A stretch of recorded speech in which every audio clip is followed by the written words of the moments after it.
दोस्तों, क्या आप जानते हैं कि बॉलीवुड के दो सबसे बड़े सिंगर्स लता मंगेशकर और मोहम्मद रफ़ी के बीच 4 साल तक बातचीत पूरी तरह बंद थी। यहाँ तक कि उन्होंने साथ गाना भी छोड़ दिया था। वजह कोई दुश्मनी नहीं, बल्कि रॉयल्टी का विवाद था।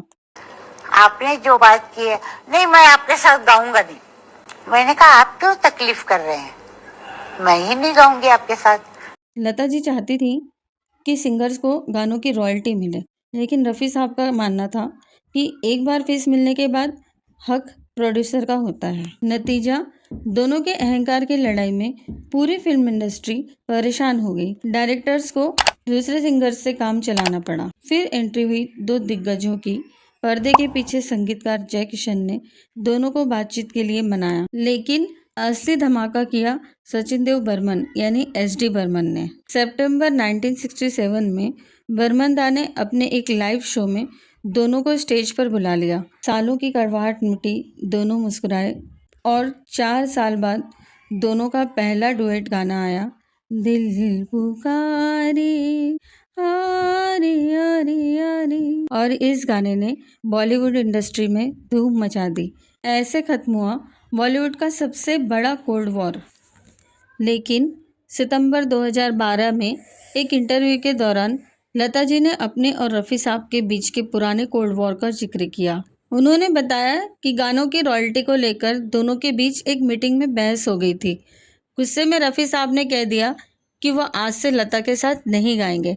जवाब में लता जी ने भी कहा कि आप क्यों तकलीफ करते हैं, मैं ही नहीं गाऊंगी। लेकिन इस इंटरव्यू में जो सबसे बड़ी बात लता जी ने कही वह यह थी कि बाद में संगीतकार जय किशन ने बीच बचाव किया।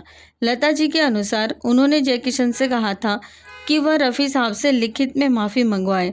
लता जी ने दावा किया कि उन्हें वह माफ़ी का खत मिला और उसके बाद दोनों के बीच का विवाद खत्म हो गया।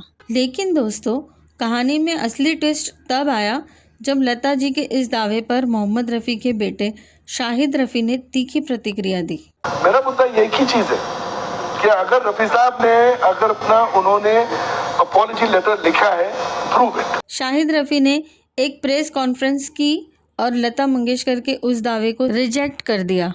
उनका कहना था कि उनके पिता ने अपनी पूरी ज़िंदगी में कभी कोई माफ़ीनामा नहीं लिखा। शाहिद ने चुनौती दी कि अगर लता जी के पास वह कथित खत है तो उसे सबके सामने पेश करें।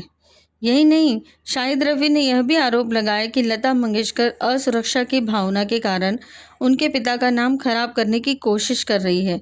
उन्होंने दावा किया कि उस दौर में लता जी सुमन कल्याणपुर जैसे गायकों को मिल रहे मौके से असुरक्षित महसूस करती थी। यह विवाद उस समय काफ़ी सुर्खियों में रहा और संगीत प्रेमियों को हैरान कर दिया।